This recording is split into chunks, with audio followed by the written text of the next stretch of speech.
Joel, thanks for being with us today. Today's a topic that I am really excited about to talk to. We want to talk about home office deductions. And the reason I'm excited about this is, number one, there's a lot of opportunity, but number two, I think there's some misunderstanding. I had a friend just start a business and he came and said, Chris, I'm so excited. I get a write off my house now. I just thought, whoa, slow it down a little bit. So talk to us a little bit about what I need to be aware of when I'm taking a home office deduction and how I go about doing it. Okay. So first of all, be aware that I need to be profitable in order to take the home office. If I have a loss in my business, the home office will basically be suspended and pushed forward.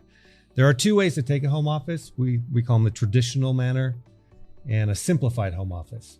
In the traditional manner, what I'm doing is I am looking at the use of my office at home, because not everyone has an office outside a warehouse or somewhere that they go. There's all kinds of small businesses that operate out of their residence.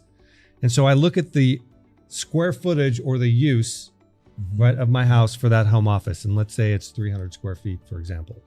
And then I look at certain deductions that are allowed in the traditional manner. So I'm going through my real estate taxes and insurance, and some of these deductions end up flowing over to my business to help reduce my income. But the key point about the traditional home office is that I am depreciating my house. Yeah. I am repurposing part of my home for business use. Now, the kicker on that is that when I sell my house, all that depreciation over the years that I've used that home office ends up coming back into income in the year of sale. So you have to be willing to take that back end trap, as I call it, if I'm going to use the traditional home office. Now, the simplified home office is much easier. I am just looking at square footage. There's no recapture. There's no depreciation to do. I have up to a $1,500 deduction that I can take based on the size of my office. It's much cleaner, much simpler, much easier, in my opinion. Usually there has to be a real purpose for me to take the traditional way. And one of those would be if I rent. If I rent, the traditional home office can be awesome because I don't own anything. So there's nothing to depreciate. So I would just say, sit down with someone like me, right? Go through my home office and how I use it, the size, figure out which method will be best for me to take, and whether or not I'm willing to take some of those back end tracks with the traditional manner. And then make sure that if I do have a home office, that I am reducing my income for the cost of that home office. Don't ever overpay the IRS.